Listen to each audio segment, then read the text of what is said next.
Oh, okay. Hi, I'm Carrie Vanston. I am the director and moderator for ACG's CEASAR. CEASAR is corporate executives in the Austin and San Antonio area. It's a free invitation-only event series that's exclusively for growth-oriented C-suite and business owners in the area to network, discuss common challenges, and share solutions with other executives in a peer-only environment.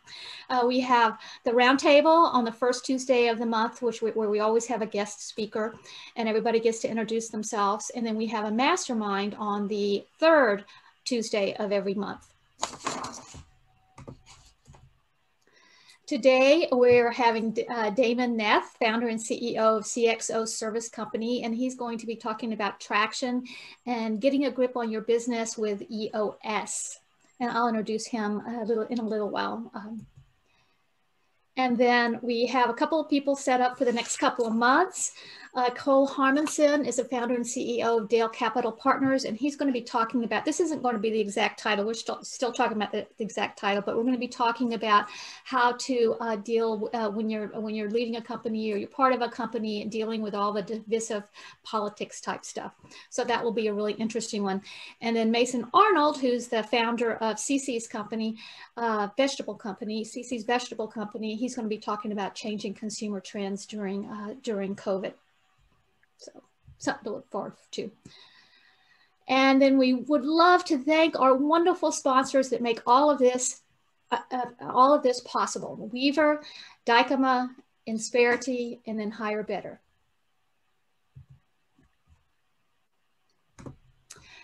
And then we have the CEASAR Mastermind coming up on the oh, I'm sorry, this is wrong. It's the 15th, Tuesday, December 15th.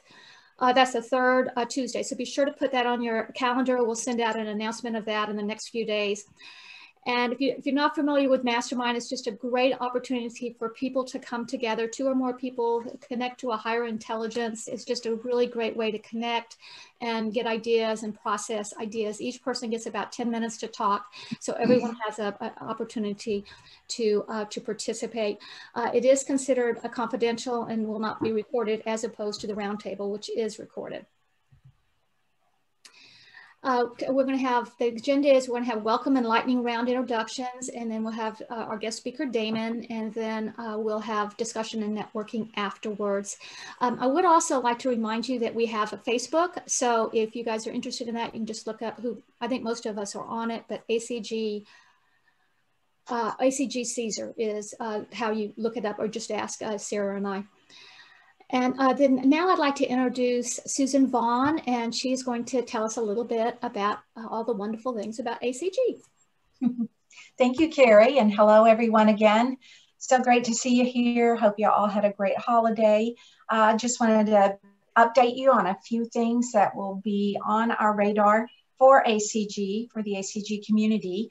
If you didn't get an opportunity to watch the video presentation about the Growth Awards, I hope that you will go to the ACG website and click on that. It's not very long, but it is outstanding. And Sarah did an amazing job, along with Melissa Morgan, and James Mann put the programming together, and we had some stellar winners.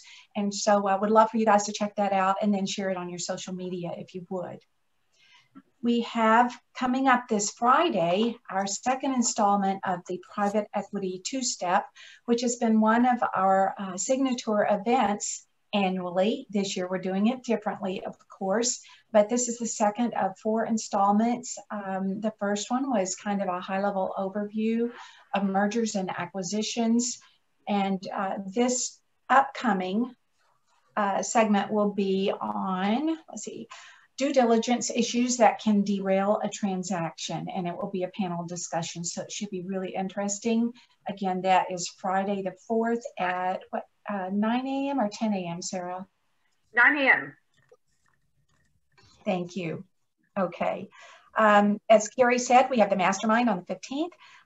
In January and February, I want to give you a couple of things to look forward to. We've got a healthcare focused webinar that is going to be hosted by our 3 Texas chapters, as well as San Diego and Tennessee. So that should be extremely enlightening and insightful given our current climate and all the things that are going on today. Hopefully we'll be able to glean some hope from that and get some vaccine updates and learn what healthcare providers and probably some healthcare technology is doing to help improve our situation. And then February, we have Tech Trends and M&A from Silicon Valley to Silicon Hills. So we'll be partnering with the Silicon Valley ACG, and that should be very interesting as well. I was going to say we have a wonderful women's group. There's just myself, Carrie, and Sarah who've all attended that, but it is a relatively new event for ACG Professional Women's Roundtable. So if you know of any professional women that might benefit from being a part of that, please tell them to get in touch with us or log on. But thank you again for being here, and I'll turn it over back to Carrie. Great, thanks, Susan. Another thing that brings up that we're growing CEASAR organically, so we really want you to bring people that you believe would be good fits that you want here to it. So, I really recommend try to bring 1 or 2 people, especially to Roundtable, because we have a guest, and yes, we have the video so everybody can watch it later, but it'd be really, the more people we have here, the more we can really give an audience to our guest speaker. The mastermind's a little bit smaller, but that's really wonderful too. So be thinking about who you might want to be part of this group, because it's all about us making it ours. And then also, as far as the names go, Sarah mentioned, put your name and your information in the chat box. One of the benefits of being an ACG member is you do get a list of everybody who attended afterwards. But since we have our names in these chat box, everybody should be able to get that information. If anybody really doesn't want their information shared, just let Sarah or I know, and we'll take you off the list that we send out. So, we're going to go ahead and everybody's going to introduce themselves, and I will start.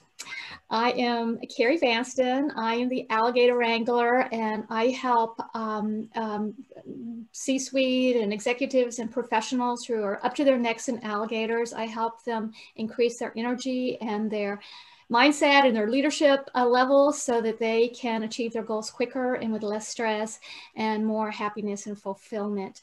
I do that with masterminding and executive coaching and speaking. And my people I work with say that I change the way they look at things and how they look at other people, and give them a framework for being the person they really want to be. Oh, and one thing, I am giving a huge Cyber Monday special on my program, my Leadership Mindset program, for half price, 50% off until tomorrow at midnight. So if anybody's interested in that, let me know. Why don't David Turpin go next? Okay, I can do that. Good afternoon, all. My name is David Turpin. I am the founder, one of the founders and the current principal of an advisory firm called Peleus Group, which specializes in helping people who need a next step function. They know one thing, but they don't know a broad range of things. It can cover all sorts of things. Last year, I spent much of the year as the interim chief of staff of Salvation Army. I am also the owner of Manja Pizza Restaurant and Catering on the side. That's me. And David is looking for help selling that. So David, put that up on the Facebook. That's the kind of stuff we can really help each other with. I actually have some preliminary discussions with somebody, so I don't want to put it out there as long as those are going on. I do appreciate that. And if this falls through, I'll be sticking something up there. But the investment banker broker guy who's working on it, keep fingers crossed, seems reasonably positive. This is a tough time of year to do anything, but thank you for the suggestion, and it will not go unnoticed. Great. I did not set out to be a long-term restaurant owner, guys. Trust me. How about you, John? Good afternoon, everyone. John Spencer, My company is Clear Direction. I operate as a fractional VP of sales, also or outsourced. Those terms get used interchangeably.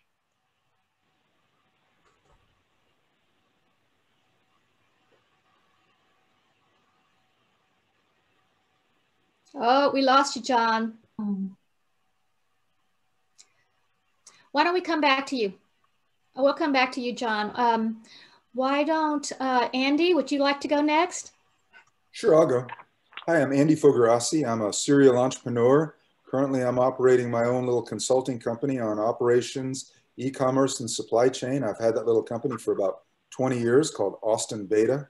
I also had a company I founded called partstree.com, which was an e-commerce business I grew to about 20 million, 100 employees. So the most recent thing I'm doing is involved with SKU, a wonderful group of folks accelerating startup companies, and just finished my first track with a company called Highwave, as we're trying to get them going with their I can't even say it right. They're changing the product name. It's a water bottle for watering dogs while you're out hiking on the trails. So having fun there and looking forward to the rest of this program. I heard Andy give his little spiel for the company at their big ceremony last week, and it was amazing. He did a great job. Thank you. How about Edwin?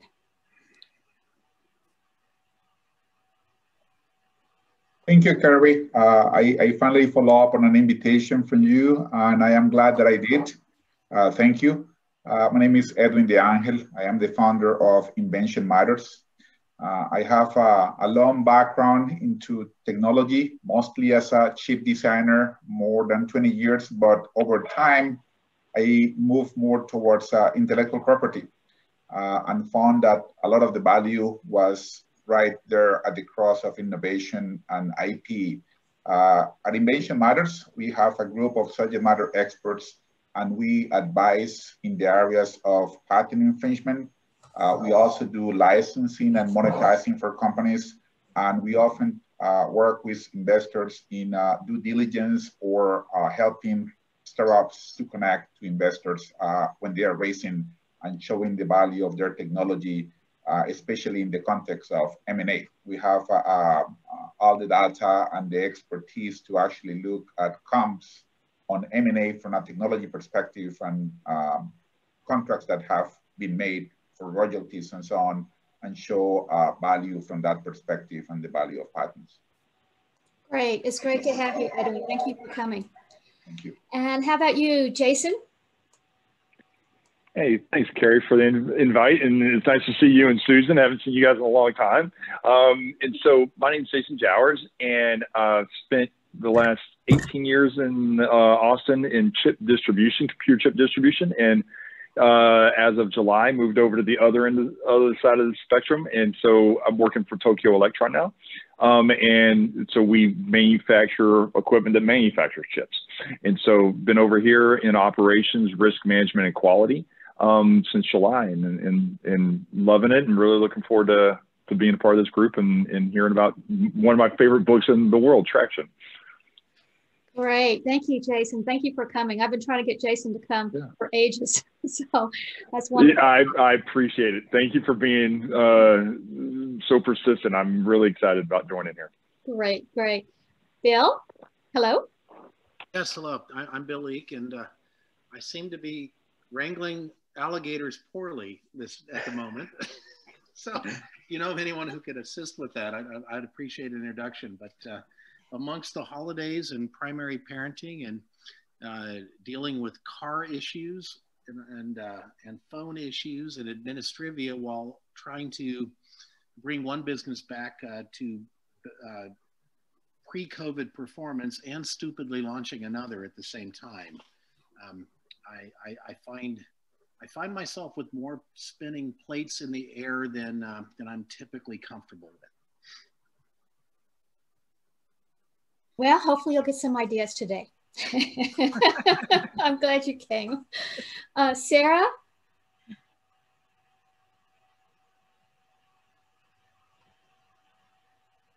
How about Sorry, I couldn't unmute myself for some reason. It was taking me a few clicks.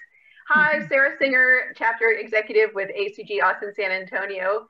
If you need any assistance with anything pertaining to the chapter, just let me know. Great. Thank you, Sarah. Sarah's always huge support with me on this. Susan. Thank you. Susan Vaughn again with Insperity. I'm an advisor.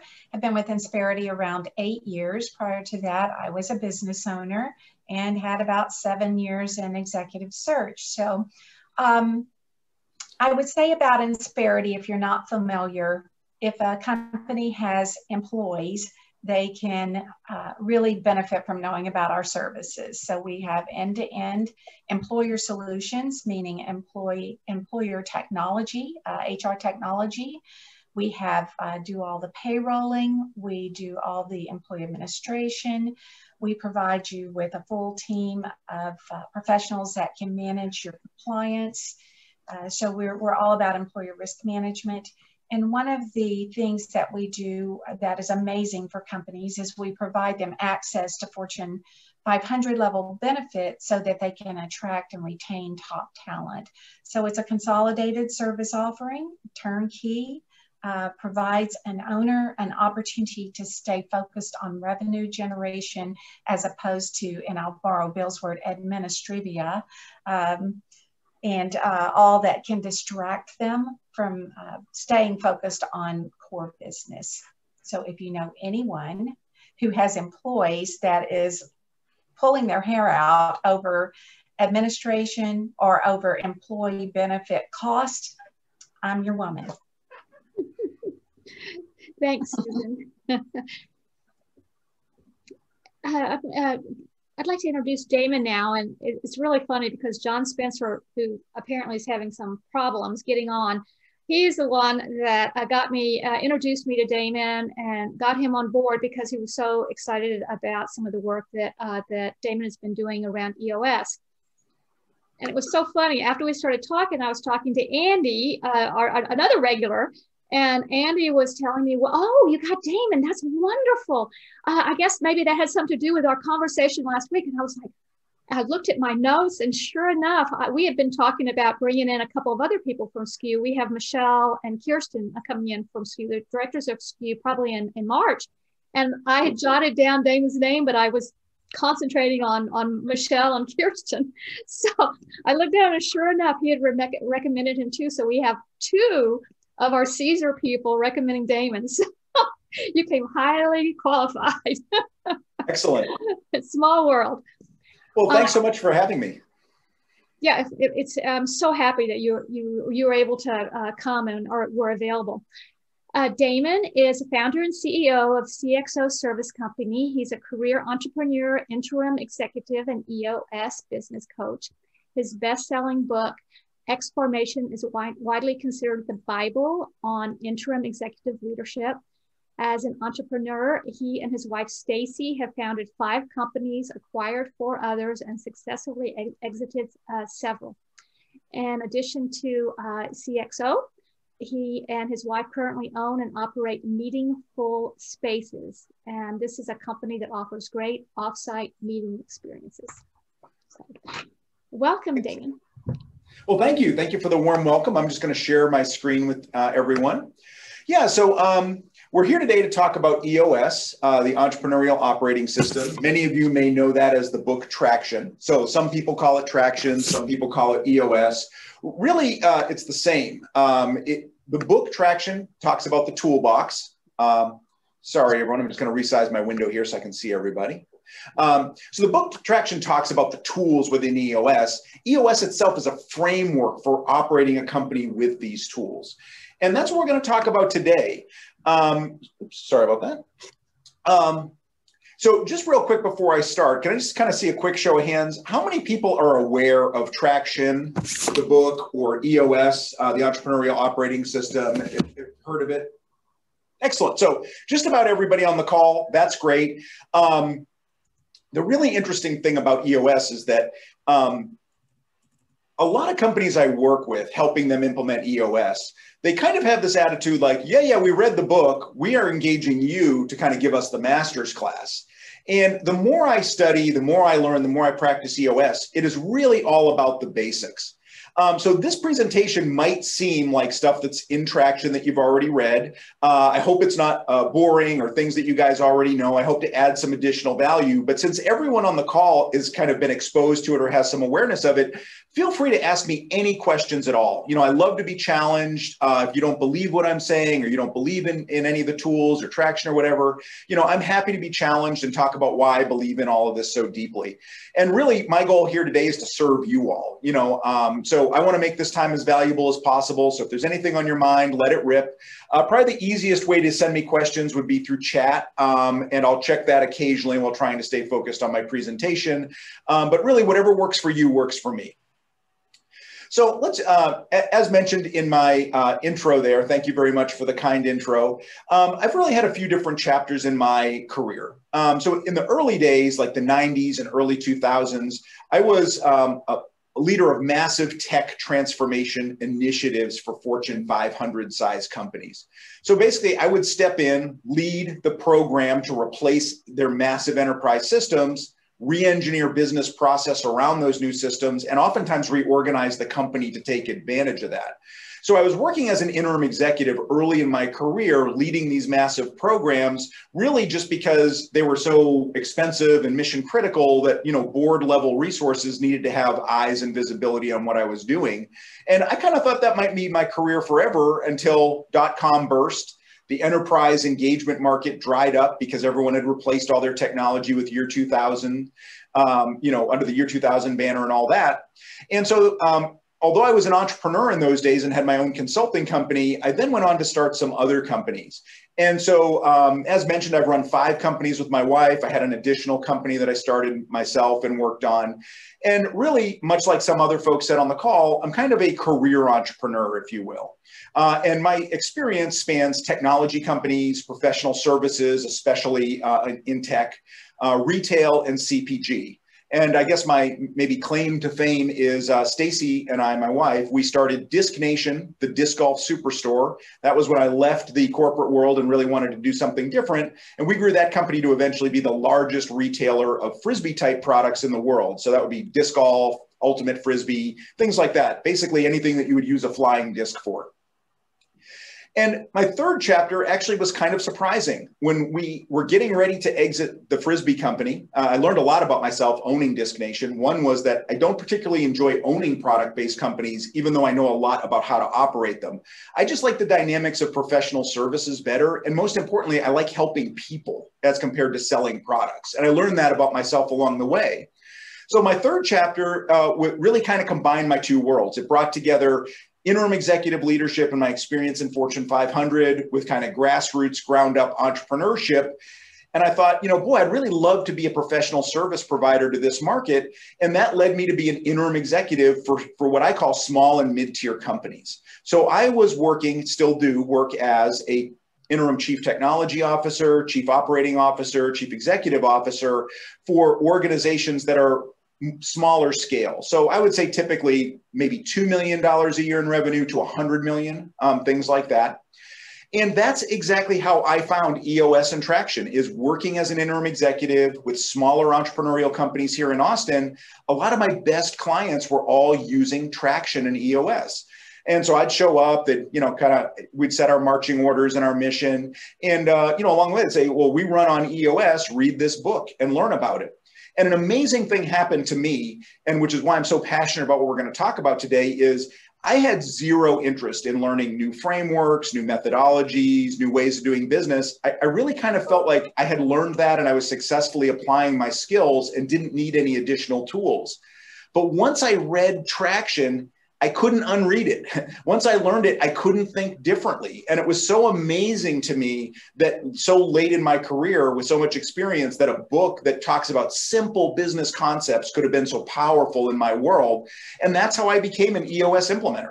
I went and became trained by Gino, who wrote Traction and invented EOS and his company, EOS Worldwide, really only to serve companies that I was already working with better. But I realized along the way, every company can benefit from these best practices. And if I focused on EOS as a business line, I could help many more companies than simply working as an interim executive.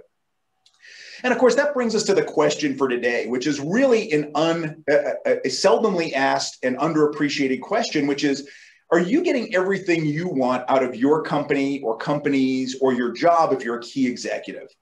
And it's so funny because Gino asked this question in EOS and in Traction, and a lot of times we forget the dream. We start a company with a big, bright, beautiful dream of why the world needs us and how we're going to create unique value.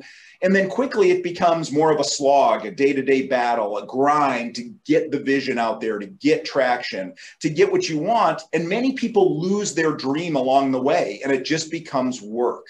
And so that's what EOS is about, is helping the entrepreneur and key executives get everything they want out of their company, which sounds a little bit fanciful, but really is not. Now, the reason that EOS was created was to deal with common business frustrations, those things that take the joy out of owning and running a business. Loss of control, profit or not enough of it. People is probably the #1 pain point in business. And yet a lot of times we just suffer with it, or we feel like that's as good as it can be. I think EOS and Traction paint this picture of how healthy and awesome and cohesive an organization can be.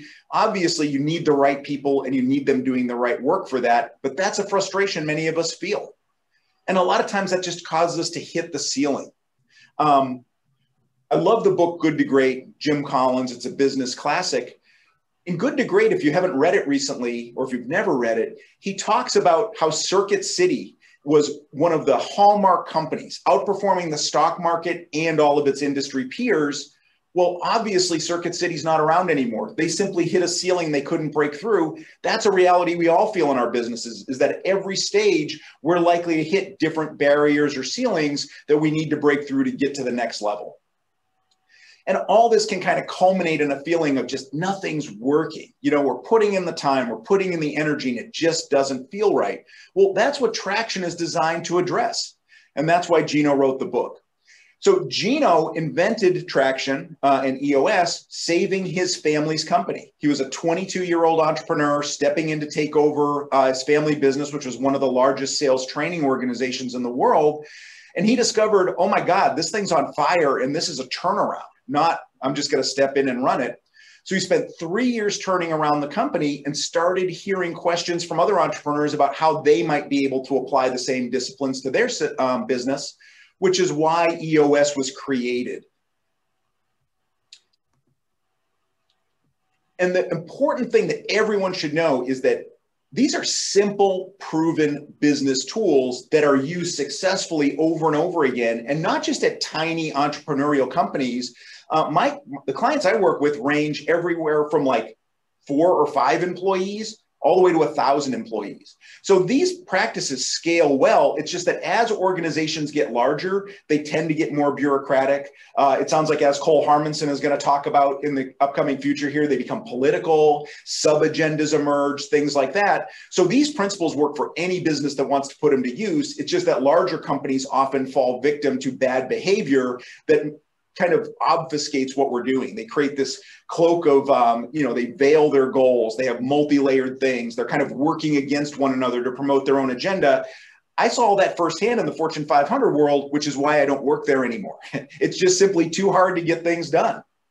So that's one of the things I love about EOS, is that it helps businesses in a practical way that everyone can understand.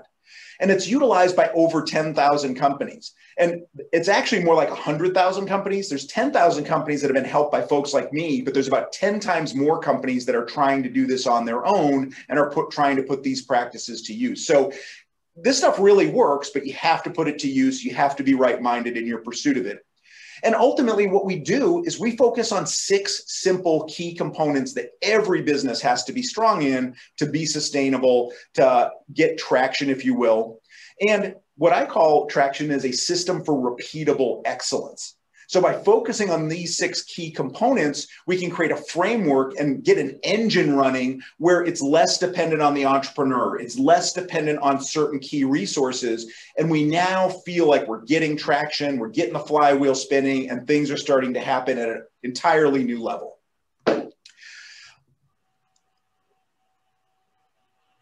All right, just checking a couple of questions here. Excellent. I'll get to the current question in a minute. It looks like we have someone who needs to be admitted. So the important thing to understand about EOS is that it all starts with your company or a company. There are no generic tools or approaches in business where it's one size fits all. All of these tools work for any company, but they have to be created for that company. So for example, one of the tools we'll talk about is an accountability chart. It'd be great if you could just pull one out of a book and put it into your organization, but the reality is every company is a little different. And so that's why we want to always start with this notion that it begins and ends with the company in front of us, your company, not some generic approach that you have to adapt your company to fit. We tailor the EOS tools to fit each organization and what feels natural, scalable to them. And the 6 key components of the EOS model are really simple. And we'll go back and talk about these in a little bit more detail in a minute. But the first one is setting a clear vision that everyone in the organization can understand and follow. And I just want to make a footnote about everything we're talking about today. Everything that I talk about applies to everyone in a company. It's not like there's one set of tools for executives and one set of tools for employees. We use the same tools throughout the entire organization. We just start with the leadership team in creating them, and then we roll them out. People, number one pain point in business. Obviously, you've got to have great people to have a great company. EOS treats this as its own discipline and 1/6 of the model. Data. Data never sleeps. So it's important to understand the importance of data to running a great company. The whole idea of this component is to remove emotion from decision making. See performance clearly, you're getting it done or you're not, rather than dealing with subjectivity, opinion, ego, things like that that may color results or simply blind you from seeing what's really happening or the actions that need to be taken. Now, if we do our job well, creating great vision, getting great people, measuring the business with data, this creates transparency. It creates a lucid organization where things are obvious. And so what we need is a way to capture the barriers to getting to the next level or to getting to those daily or weekly results. And that's what the issues component is creating a framework that is healthy for everyone in the organization to participate in not only identifying issues, barriers, blockers, but also solving them with proven tools and process. The process component, this is simple, right? One way of doing the things that matter so that we can create a baseline and a standard to measure results. And again, get that framework for repeatable excellence running. Now, an interesting thing about when Stacy and I ran Disc Nation was we didn't know anything about EOS or traction, but yet we were able to kind of think about these things, and process, for example, was a huge focus for us. We were able to ship, when you're selling things that cost $10, you have to be really hyper efficient. So we were able to grow a business that was heavily process oriented to the point where we were able to ship over 50,000 orders a year with fewer than 10 errors of any kind across those 50,000 orders. That only happened through process, and that created a repeatable engine that we could rely on and that we could scale up at peak times like now, this time of year, and throttle down at slower times of the year, still getting those same results. And that's really kind of speaks to what the process component is designed for. And ultimately, traction. That's the name of the book. Traction's where the rubber meets the road. Many, many companies have great vision. Far fewer get traction on that vision. So as Gino loves to say, vision without traction is hallucination. And that's really what we have to combat as business owners, is getting the results that the vision demands and getting everyone involved, getting it happening on a weekly, monthly, quarterly basis, and ultimately getting your whole business running like an engine. So when we talk about the vision component, what we want to do is really think about, what does that mean? So for us, what that means is answering 8 key questions about the business, not just one person or the executive team or the entrepreneur, but the whole company being able to understand these critical components. So the first is, what are our core values? So core values, I'm sure you all have heard of core values or read about them, may even have them for your company. These are timeless principles that govern good behavior within an organization. And every company is different in terms of what's important. But the idea is we need to bring like-minded people together. Now, bear in mind, not clones of each other, but like-minded people who work similarly, value similar things, and basically work cooperatively in that environment to get great results. One of the reasons that people is the #1 pain point in business is because of the behavioral issues, right? So sometimes we see someone who's doing a great job, but their behaviors upset others. Or sometimes people are great cultural fits, but they don't do a good job. So in EOS, we call this right people in the right seats. Core values help us identify who are the right people for our organization. And we'll talk a little bit more about that in the people component. Core focus. If we think of the business we do as a target, core focus is the center of our bullseye. It's where we're most potent, where we create the most value for customers, where we have the most efficiency internally, because this is our best and highest use or our unique ability as an organization. Core focus exists simply to eliminate distractions, keep us focused on what matters. And I know, like, I'm a visionary, I'm an entrepreneur. I know that's a tough uphill battle sometimes, staying focused. So all the tools and guidance I can use in staying focused are always helpful to me, at least in identifying if I'm about to get off our proven path. 10-year target. We actually call this core target now because 10 years is somewhat arbitrary, but this is a long-term vision. Some people may have heard of a BHAG, a big, hairy, audacious goal. This would be similar to that, but this is a destination we will arrive at.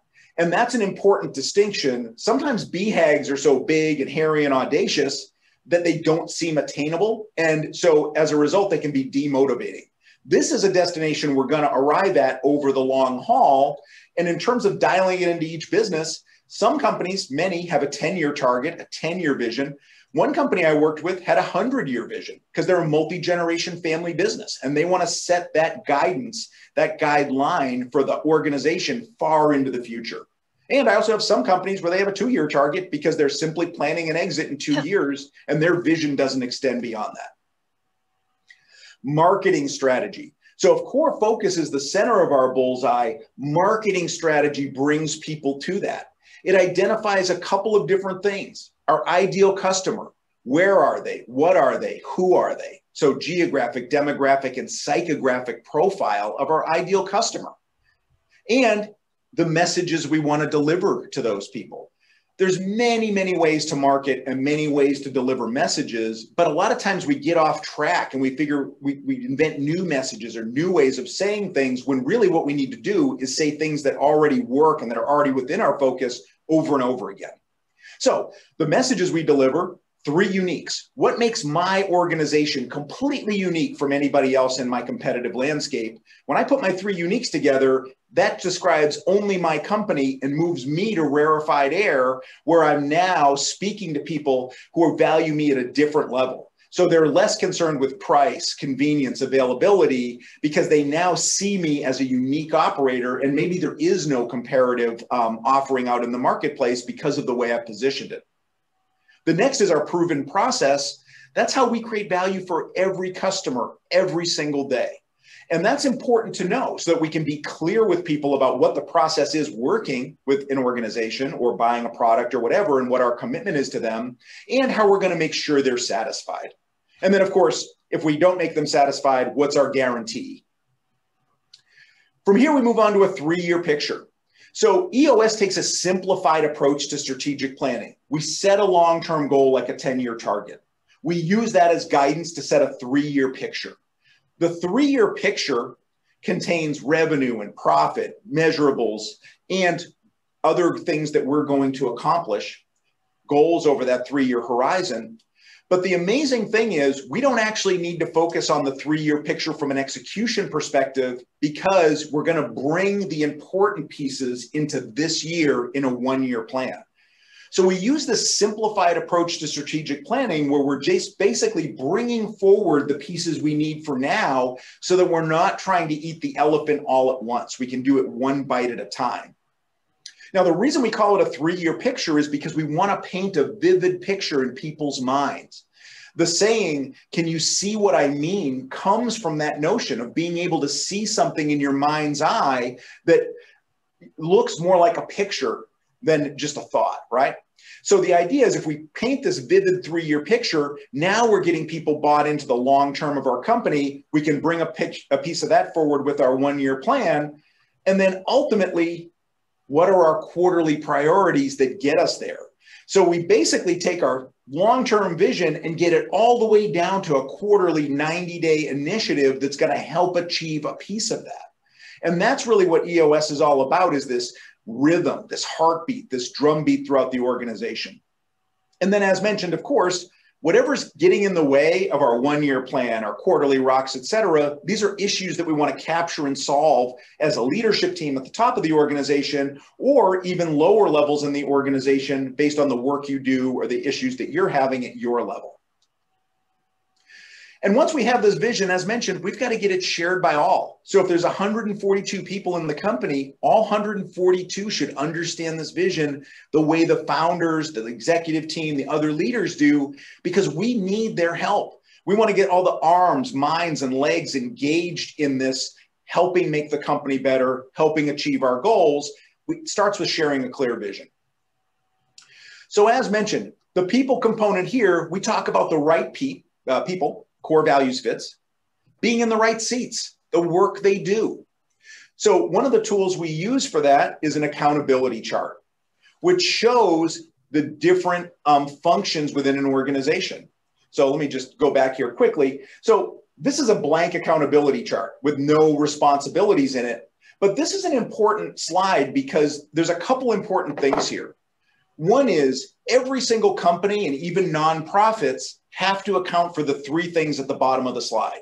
Sales and marketing, having a product or service and a way to put it into the marketplace and collect money for it. So even if you're a nonprofit, you need donations.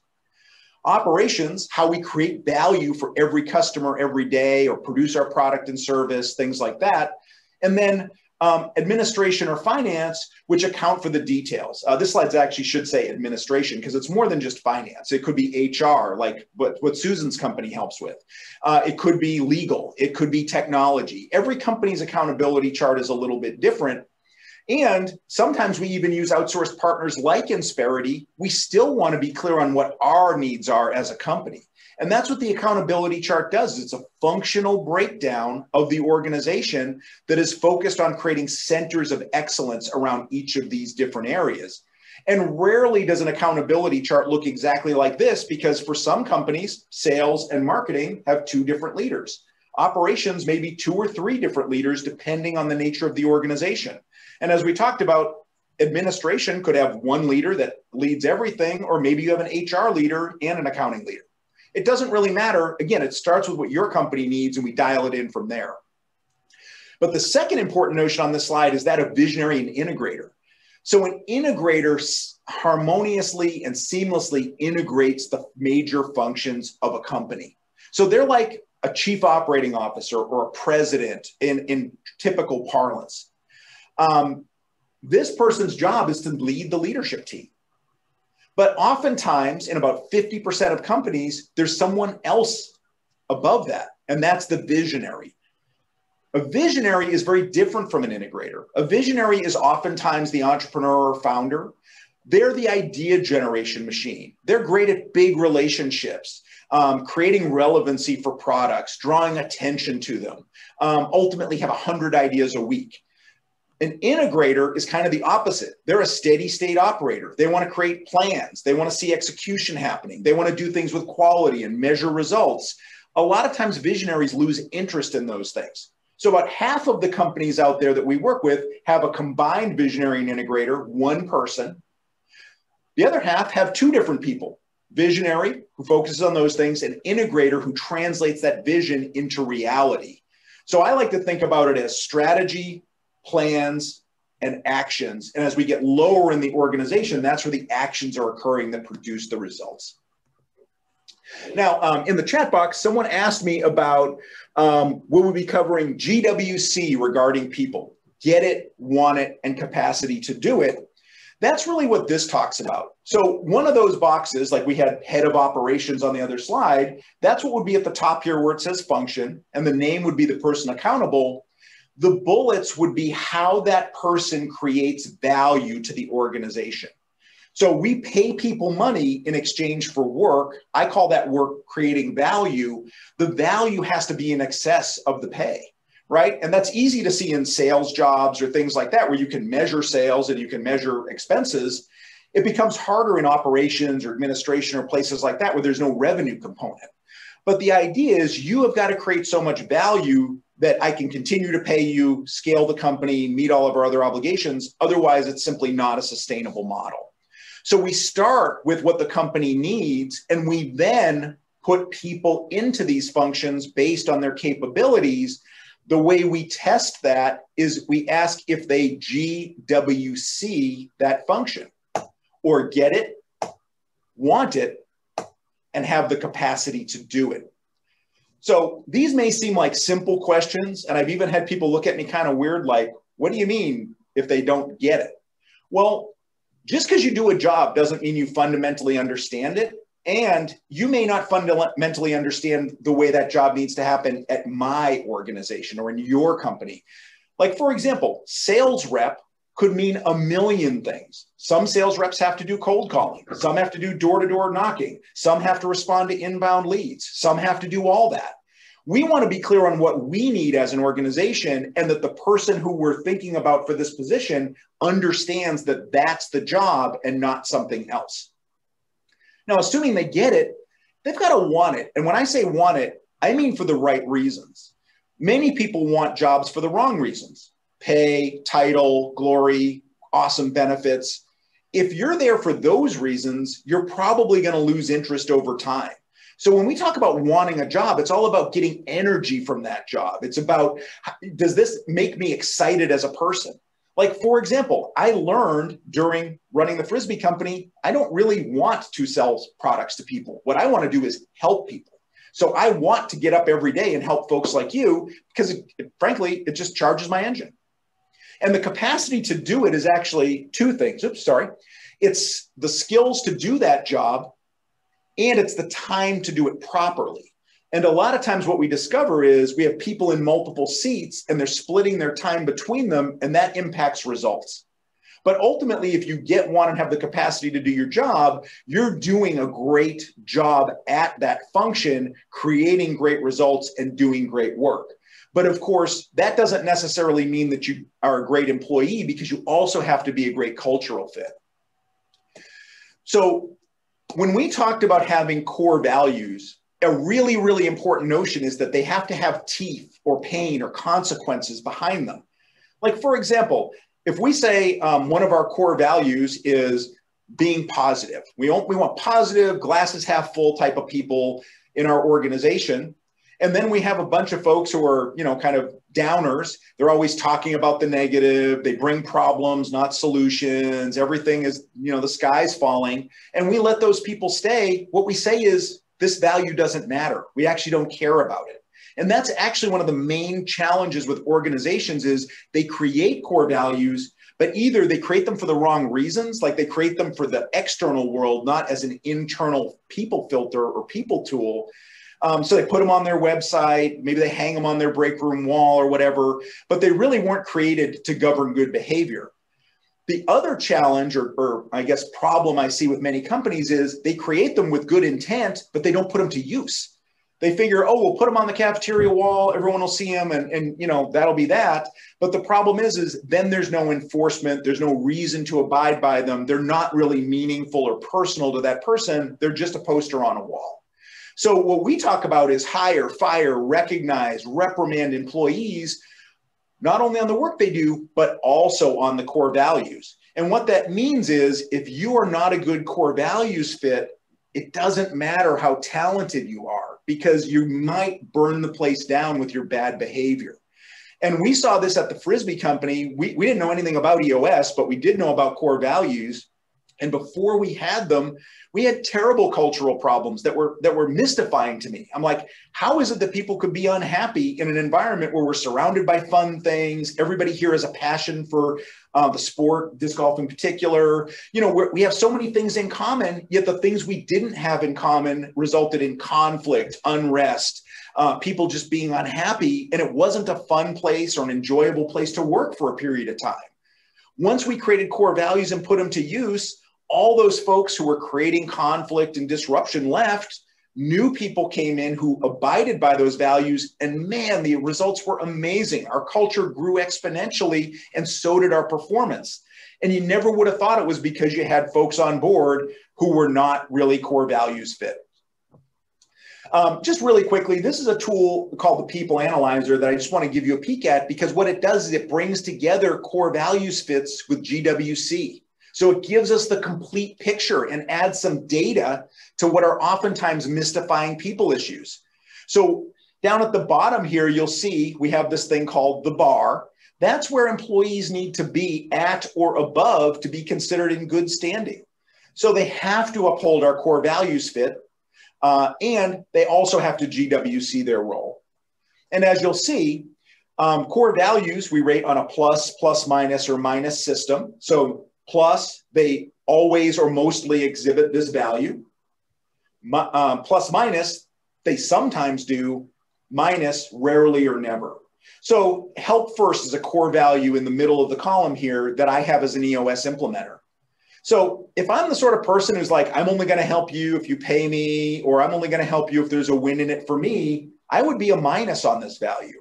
You know, part of being part of the EOS implementer community is that we'll help anybody as much as we can with no commitment or anything as our schedule permits. Obviously, if you want to implement EOS, you'll have to engage me. But if I can have a Zoom with you for an hour and help you out in a way as a human or as a business owner or as a person, I'm wired to do that because I just like to do those things. And some people aren't, and that means they're not good cultural fits. So let me just ask, let me see here. GWC, willing to put in the work. Sorry about that. There seems to be a floating range span of control here. How will this change or adjust based on the capacity of different people to fit into the slot on the accountability chart? Great question. So when we create the accountability chart, we're leading with what our company needs. So we're not saying Jane or John is good at this, so let's talk about how we can create a role around them, because those wind up being unicorn type roles that are very difficult to fill when that person leaves. So when we create the accountability chart, we actually do a functional decomposition of the company. We look at it through the lens of creating a center of excellence within that discipline with an empowered leader and the resources below them to get the job done. And then we step out of the way. And the way that we actually measure if that team or that function is healthy and getting the job done is by backing it with data. So we have simple scorecards that show, say, success in sales or operation or at the leadership team level that allow us to build trust, relinquish control, and see if the results are manifesting. So people who are in conflict and upset all the time and make you uneasy, those are core values problems. People who don't do good quality work, a lot of times that's GWCing their job. They just don't have the skills or the knowledge or the interest in being great at that job. That's why we use the People Analyzer to bring these together. So as mentioned, the data component here, and I know I'm moving a little fast, but I want to be respectful of your time. The data component here is all about bringing sanity to that, removing opinion, ego, emotion, and just talking about the results and being clear with people about what our expectations are. With EOS and traction, success should never be a guessing game. If you're a salesperson who needs to make 56 cold calls a week, then I want to tell you that, show you that, and I actually want to measure if we're getting that job done at the individual level, at the department level, and ultimately at the company level. And the whole idea is so powerful but simple, which is if we do the little things, they add up to the bigger things. And if we do the bigger things, they add up to the big things. And so by getting the little things happening, we get this culture, we get these results happening, and we get the flywheel spinning. Oops. Yeah, and ultimately, oops. Sorry. And ultimately, this is, I'm out of control here. I'm going the wrong way.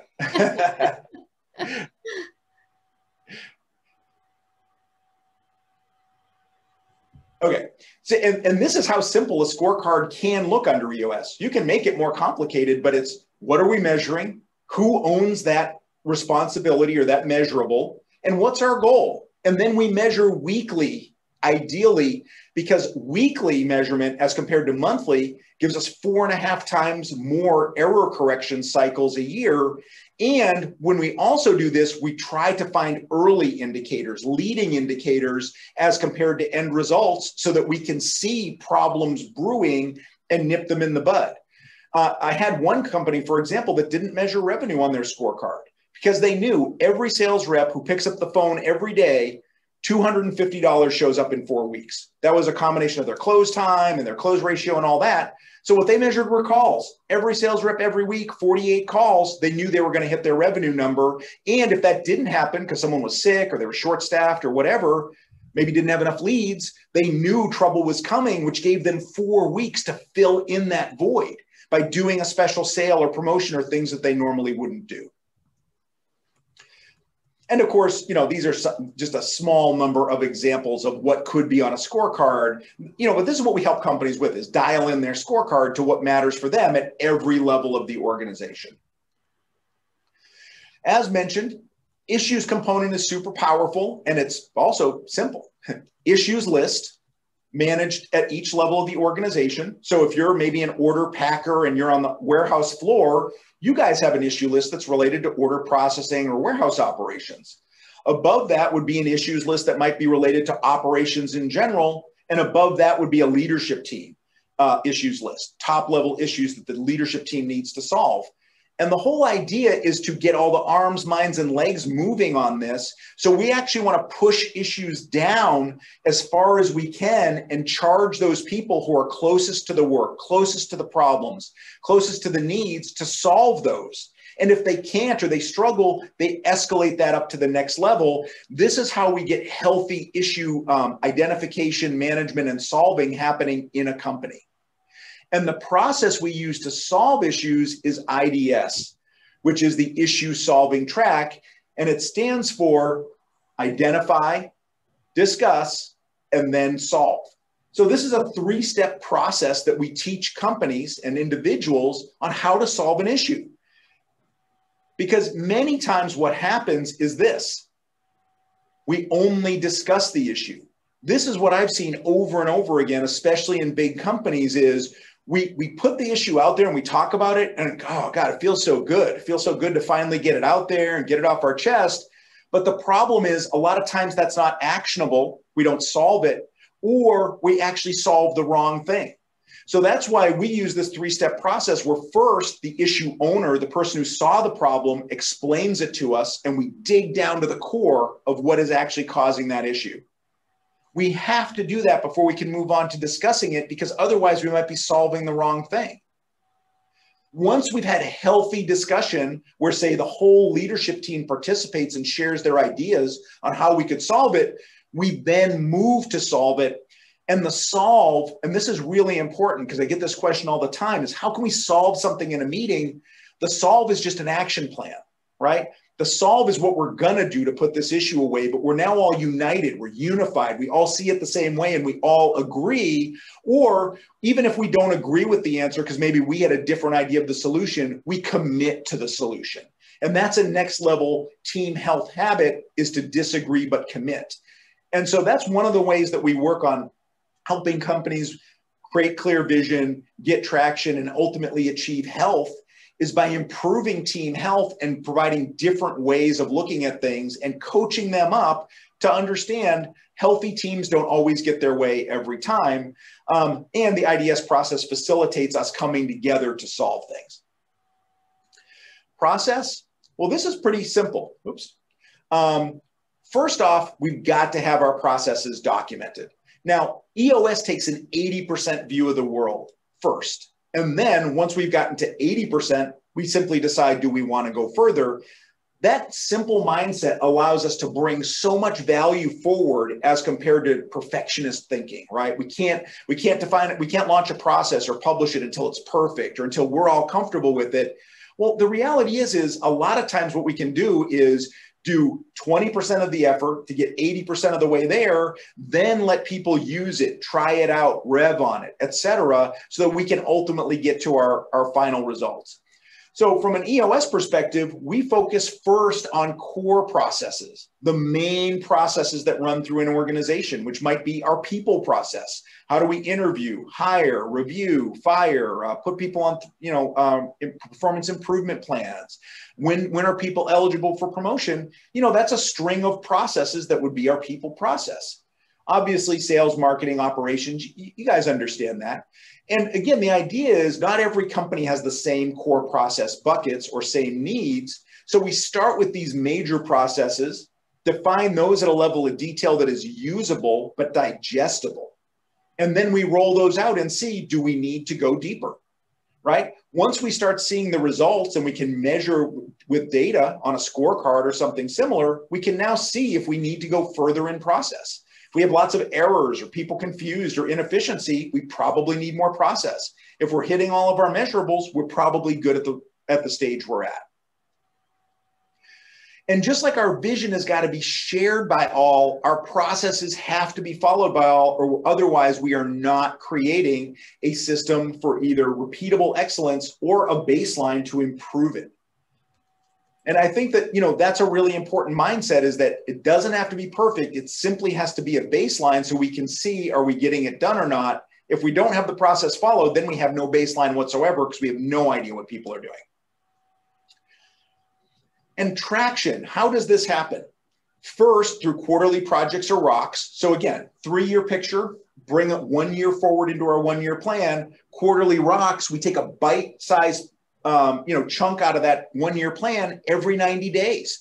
We create this hyper focus because after 90 days, there's something known that happens, which is we start to lose focus. It's hard to maintain focus for more than 90 days. The ends start to fray. So rocks help keep us focused on what really matters and help build that discipline for focus and execution as compared to just doing work.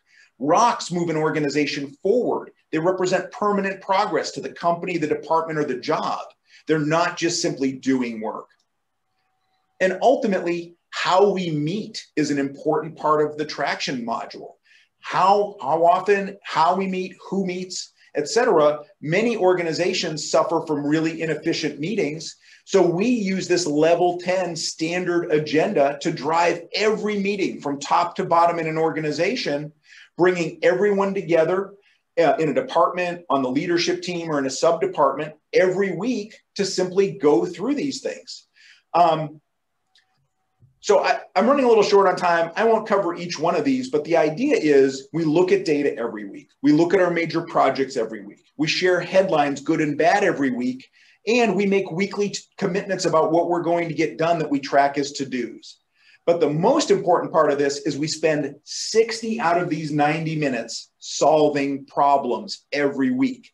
That's the idea of this meeting, is to build out the issues list and then solve as much of it as we can every single week so that we can get things stronger, get traction happening, and really get the flywheel spinning.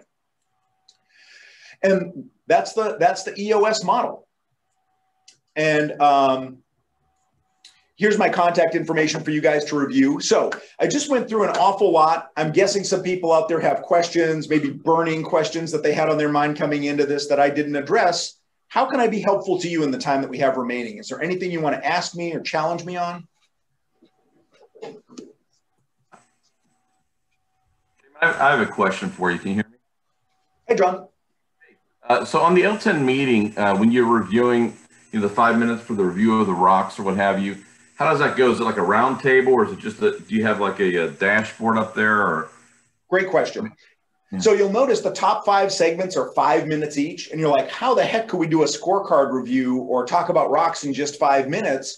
The scorecard, it's, did we meet or exceed our goal for this week? If so, keep trucking. If not, we move it to the issues list. Same with rocks. So when I'm doing a rock review, I actually did one right before this meeting with a team I'm an interim executive on.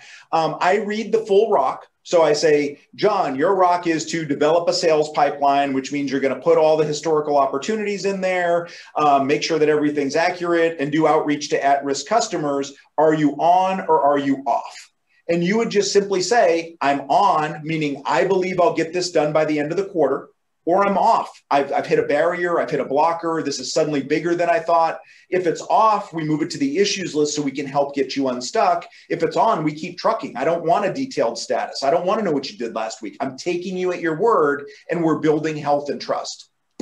Is that helpful? Yep. Damon, what is the typical length of your engagement with a client? Great question. It depends on the company. Our goal is, and our proven process is to get companies healthy and strong in 18 to 24 months, which may sound like a long period of time, but I'm working with the leadership team on offsite session days. So really my work with a team winds up being about 10 days over those 2 years. And then EOS is designed with a spaced learning approach, which is we teach tools and we workshop them together. The team then implements them and then brings back their learning so that we can tighten up. So even though a lot of the tools are kind of easy to workshop, getting them installed in an organization, getting everyone understanding and using them, seeing the individual struggles, that's what takes the time. So really the work is kind of a duration of 18 to 24 months, but the effort is much less than that, at least, you know, me working with the team, and we're also rolling it out. So the idea isn't just to get the leadership team strong, it's to get everyone in the company using all the tools. That takes time too, as they need to learn, grow, experience challenges, and bring back what's specific about their company to me so that we can help figure it out. Great to know. And just remind me, are you meeting once a month or more frequently? So we're typically meeting every quarter. In the beginning, we have 3 upfront days that are separated by a month each. So the answer is yes. So we meet basically 3 times in 60 days, then we see each other every 90 days. And at the end of the year, of course, we're doing annual planning. So that's one of those sessions. So at the end of the year, we create a new 3-year picture, 1-year plan, et cetera. Then we start executing that quarterly. Got it. Thank you. You're welcome. Damon, quick question. Andy Fogarasi here. As you go through your year and you've got your 5 engagements with your client, kind of setting their to-dos and then reporting back a little while later, how much time do you usually spend communicating with them in between phone calls and other things, helping them through their common issues? Yeah. So the answer is I'm there for whatever they need. And that's, you know, kind of, I work in full day increments, but I'm there in between for support. Some companies ask for surprisingly little or nothing. Some ask for a lot. And it's really dependent on, a lot of times I'm working with really, really young leadership teams that maybe don't have a lot of real world experience in leading and managing. Sometimes I'm working with more seasoned teams. So it's kind of as they need, but I'm always checking in a couple of times per quarter just to see how things are going proactively. Whenever they struggle, they know to reach out to me or have questions. Sometimes they'll ask, could I come and talk to their department, or could I audit a level 10 meeting for them to see how well they're doing? I do those things as they request them. So, and I should also add that we're adding data to the strength of the company. When we look at those 6 components of the EOS model, we have a tool called the organizational checkup that actually shows us how strong we are in vision, people, data, et cetera. And so I'm monitoring that as we go so that I can kind of see, is there anything that needs attention? Good. okay, I think we need to kind of wrap it up. I like to try to stay right on 1:15 so everybody can kind of plan around this. There's Damon's contact information. And thank you so much for speaking. If anybody wants a free copy of Traction, just reach out. I'm happy to send you one. Do it all the time. Great. Thank you. And be sure to, Damon, we would love for you to come back for our future roundtables and our mastermind. I hope you'll come back. We're really trying to build a community, and you're a perfect fit. So we'd love for you to come back. Thanks so much. Give Damon a big round of applause. Yay. And hopefully I'll see everybody on January the 15th for the mastermind from 12 to 1:30. You mean December 15th? What did I say? January. December 15th. Thank you guys. Thank you everybody for coming. I really do appreciate it. We really appreciate it. Thanks so much for having me. It was awesome seeing y'all. Thank you. Thank you, Damon. See you, everyone. Bye-bye. Thank you. Bye.